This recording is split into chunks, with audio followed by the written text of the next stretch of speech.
इस कार्यक्रम के पुण्यार्जक हैं श्री 1008 पार्श्वनाथ दिगंबर जैन मंदिर समिति, पंजीकृत, सुभाष चौक, मंगल बाजार, लक्ष्मी नगर, दिल्ली। निवेदक सकल जैन समाज, सुभाष चौक, मंगल बाजार, लक्ष्मी नगर, दिल्ली।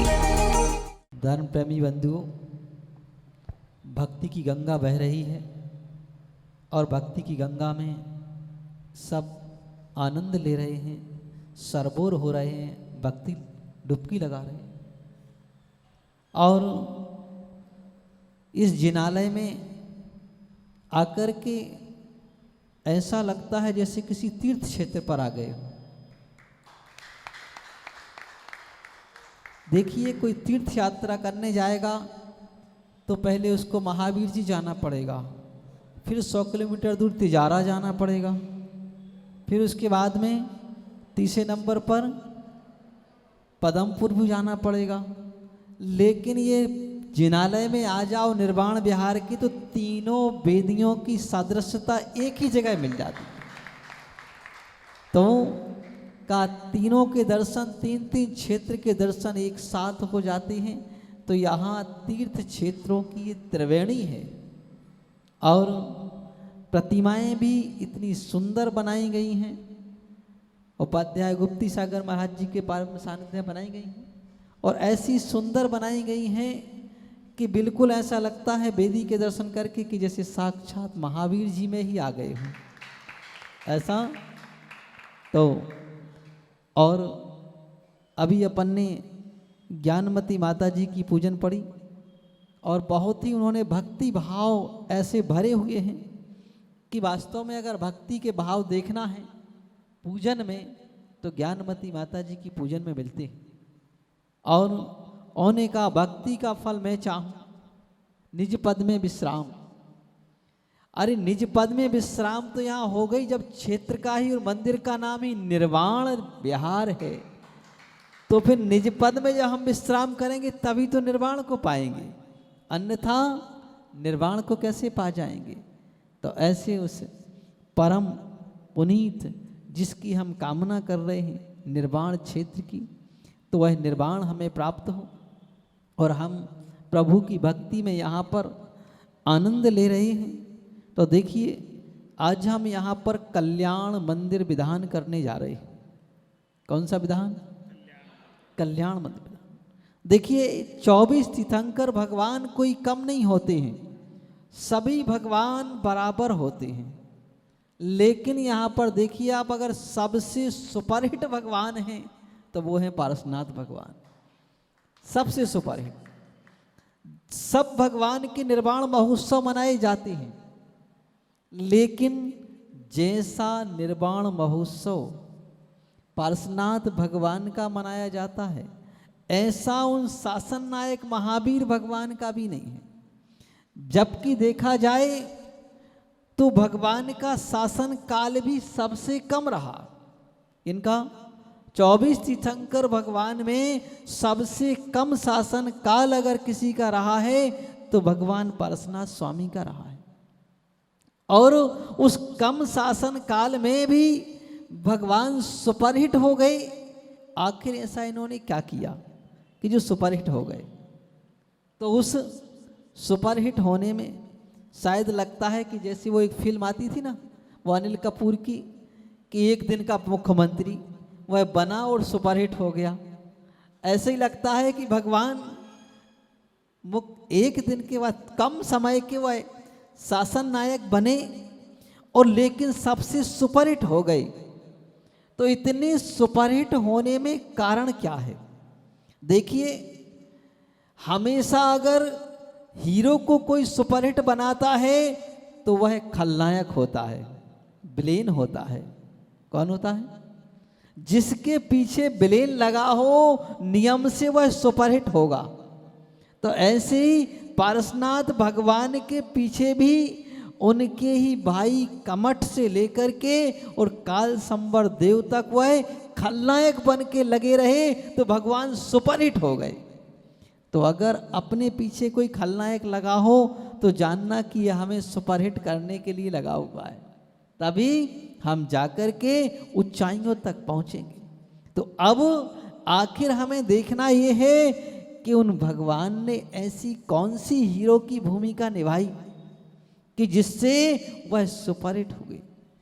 तो जिन धर्म में का कि अगर सबसे कोई छोड़ने की चीज हुआ करती है तो मैं समझता हूं कि जिन धर्म के बराबर सरल धर्म, सीधा धर्म कोई दूसरा है ही नहीं। बस बिल्कुल सीधा, कुछ भी नहीं।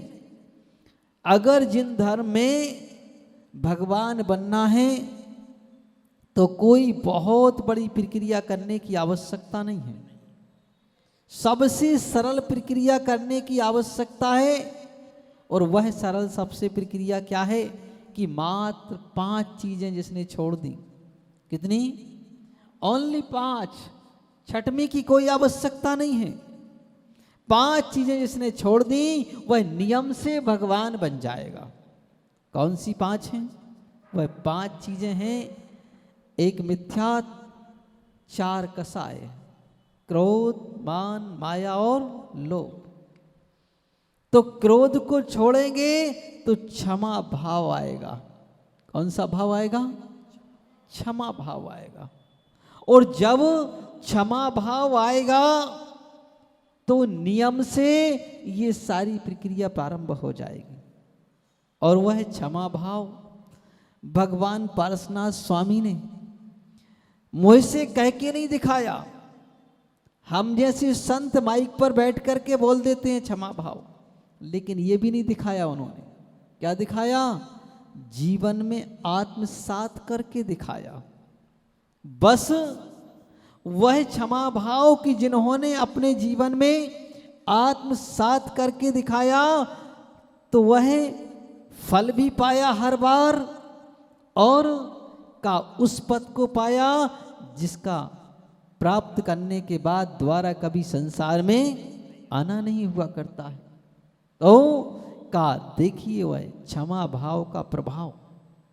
जिन धर्म में सबसे पहले कहा जाता है कि क्रोध को त्यागो, सबसे पहले कहा जाता है, और जब हमने उसको त्यागा तो अपने अंतरंग में क्षमा भाव हमारे हृदय में प्रकट हुआ। तो वह क्षमा भाव उन्होंने इतना धारण किया कि वह हर बार उपसर्ग करता रहा, और वह हर बार शांति से उसको आत्मसात करते रहे कि भाई करो, अच्छी बात है। तुमने उपसर्ग किया तो हम शांति से धारण किया उसको, ओम शांति धारण की। कोई प्रत्युत्तर नहीं, कोई प्रतिकार नहीं। देखिए, हमेशा अगर हम किसी विरोधी का प्रतिकार करेंगे तो उसका अपना संसार तो बढ़ ही रहा है, हमारा अपना संसार भी बढ़ना प्रारंभ हो जाएगा। इसलिए अगर जीवन हमें जीने की कला सीखना है तो भगवान पारसनाथ स्वामी से सीखें। दूसरे नंबर पर का भगवान राम से सीखें। 2 ये महापुरुष ऐसे हुए कि जिनके जीवन में बड़े बड़े उपसर्ग हुए और उन्होंने बड़ी ही शांति के साथ उनको आत्मसात किया, बिल्कुल शांति से सहन किया है। तो पारसनाथ भगवान ने जब जब कमठ ने उपसर्ग किया और उपसर्ग करके वह तब तब अधोगति का पात्र बना, और भगवान ने जब जब उपसर्ग सहन किया तब तब वह सुख के पात्र बने, अर्थात स्वर्ग गए। और अंतिम अवस्था तक जब वह आए तो उन्होंने वह उपसर्ग को सहन किया, और उपसर्ग सहन करके वह ऐसे महान बने कि जिनका नाम आज ऐसा कोई शहर नहीं, एक ऐसा मंदिर नहीं जहां पारसनाथ भगवान की प्रतिमा ना हो। 24 तीर्थंकरों भगवान की प्रतिमाओं में से पारसनाथ भगवान की प्रतिमा अवश्य मिलेगी। और जब उनका निर्वाण महोत्सव मनाया जाता है तो दुनिया में सब जगह देखा जाता है कि हर भगवान का निर्वाण महोत्सव हर व्यक्ति का अपने अपने स्थान पर अपने अपने मंदिर में मना लेते हैं। लेकिन पार्श्वनाथ भगवान के निर्वाण महोत्सव पर उस मोक्ष सप्तमी पर जाकर देखो तो समय शिखर में जगह नहीं मिलती है पैर रखने के लिए, और उस निर्वाण क्षेत्र स्वर्णभद्र कूट पर लाइन लगी रहती है 1 किलोमीटर लंबी। देखिए का सबसे, इसलिए कहा कि सबसे सुपरहिट भगवान है। अब वह सबसे सुपरहिट भगवान हमें उपदेश क्या दे गए? बड़े आश्चर्य की बात है कि वह हमें उपदेश दे गए हैं। का उपदेश मुख से नहीं हुआ करता है, उन्होंने मुख से उपदेश तो बाद में दिया, पहले स्वयं करके दिखाया। अच्छा ये बताओ, भगवान बोलते हैं कि नहीं बोलते हैं? नहीं बोलते। भगवान उपदेश देते हैं, कभी किसी ने सुना? नहीं सुना। क्यों धन्नालाल जी, सुना उपदेश? नहीं सुना भगवान का। कुलदीप जी आपने तो सुना ही होगा, आप तो हमें रोज मिलते हैं, हम पहले भी आते थे तो, है ना? बहुत बढ़िया है। देखिए का उपदेश केवल मुख से नहीं होता है, उपदेश सर्वांग से होता है। जैसे साधु केवल इस मंच पर बैठ करके उपदेश देते क्या? नहीं, आपको हर समय उपदेश देते हैं, हर समय देते हैं।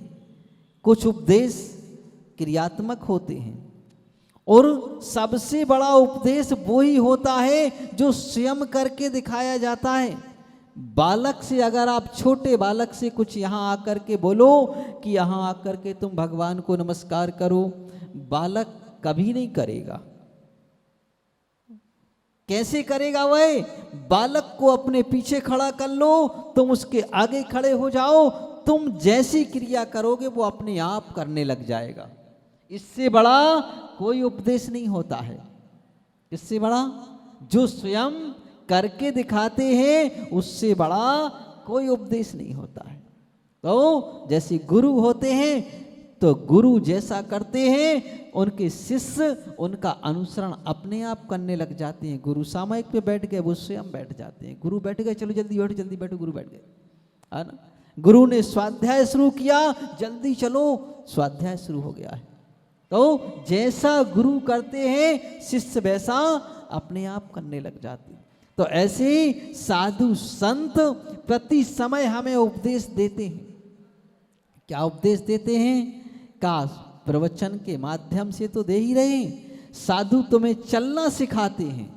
कैसे सिखाते हैं? वो स्वयं कहते नहीं कि ऐसे चलो, स्वयं चल के बताते हैं कि ये 4 हाथ जमीन देख कर के हम चल रहे हैं, किसी जीव पर पैर नहीं पड़ रहा है, अहिंसा परमो धर्म का पालन इस तरह से करना है। स्वयं चल के दिखाते हैं, तो वह का उपदेश स्वयं देते हैं। और का साधु संत जिस समय चलते हैं, का जिस समय बैठते हैं, तो वह बैठ करके दिखाते हैं कि इस तरह से बैठना है, जमीन को मार्जन करके देख करके बैठना है, किसी जीव की हिंसा ना हो जाए, धम्मो दया विशुद्धों का पालन करते हुए उनको बैठ करके दिखाते हैं। और जिस समय साधु भोजन करते हैं, आहार करते हैं, तो आहार की समय वो तुम्हें स्वयं दिखाते हैं कि हाथ कैसे धोना है। तो तुम्हें कहते नहीं है, स्वयं धो के दिखलाते हैं, और कि इस तरह से हमें विवेक पूर्वक कार्य करना है। तो इस तरह का साधु प्रत्येक उपदेश को का स्वयं देते हैं और क्रियात्मक देते हैं, और क्रियात्मक उपदेश का प्रभाव ज़्यादा पड़ता है। तो ऐसे ही भगवान भी हमें कुछ उपदेश दे रहे हैं। क्या उपदेश दे रहे हैं? भगवान ने हाथ पर हाथ रख लिए, आंखें थोड़ी सी झुका ली। क्या कर ली? झुका ली, जिसको कहती है उन्मीलित कर ली। उन्मीलित मतलब ना पूरी बंद है और ना पूरी खुली हुई है, हल्की सी खुली है और 75% बंद है। तो वह बंद हुई आंखें हमें कुछ उपदेश दे रही। तेरे झुके झुके से दोनों नयन, का हमें कुछ उपदेश दे रहे हैं। क्या उपदेश दे रहे हैं वो दोनों झुके हुए नयन? वह हमें उपदेश देते हैं। लेकिन ध्यान रखना कि आंखों के उपदेश को हर कोई नहीं समझता है। कौन समझता है आंखों की भाषा को? आंखों की भाषा को दो व्यक्ति समझते हैं। कौन समझते हैं? दो व्यक्ति। एक तो वो समझता है जिससे परस्पर में कोई अनबन चल रही हो, बैर चल रहा हो, तो वो आंखों की भाषा को समझ लेता है। वह कहता है देखो ऐसे देख रहे, घूर घूर के जैसे खाए जा रहे, है ना? ऐसे ही होता ना, जिससे परस्पर में बैर हो तो वो भले ही अच्छे भाव से देख रहा हो, लेकिन वह कहते हैं घूर घूर के देख रहे थे आज तो हमें, है ना? तो ऐसे का एक तो वो समझता है, दूसरा आंखों की भाषा को प्रेमी समझता है। एक प्रेमिका मिलते हैं, अगर वह सैकड़ों की भीड़ में भी मिले तो मुंह से नहीं बोलते, आंखों से आंखें मिलाते हैं, नजरों से नजरें मिलती हैं और समझ जाते हैं कि क्या कह रहा है हमारा प्रेमी। वह प्रेमिका भी समझ जाती है हमें क्या कह रहा है ना? जैसे अगर यहाँ पति पत्नी बैठे हो, अलग अलग दूर दूर बैठे हो और घर जाना हो तो दूर से चिल्ला के नहीं बोलते, एक दूसरे को देखते हैं और समझ जाते तो कहते हैं चलो, है ना? उठ के चल देते हैं, है ना? फिर ज्यादा बोलने की आवश्यकता नहीं पड़ती है ना? ऐसे ही हम यहाँ पर भी भगवान की भाषा को समझे का, भगवान की भाषा को, चूंकि भगवान से हमें बैर तो हो नहीं सकता है। इस कार्यक्रम के पुण्यार्जक थे श्री 1008 पार्श्वनाथ दिगंबर जैन मंदिर समिति, पंजीकृत सुभाष चौक, मंगल बाजार, लक्ष्मी नगर, दिल्ली। निवेदक सकल जैन समाज, सुभाष चौक, मंगल बाजार, लक्ष्मी नगर, दिल्ली।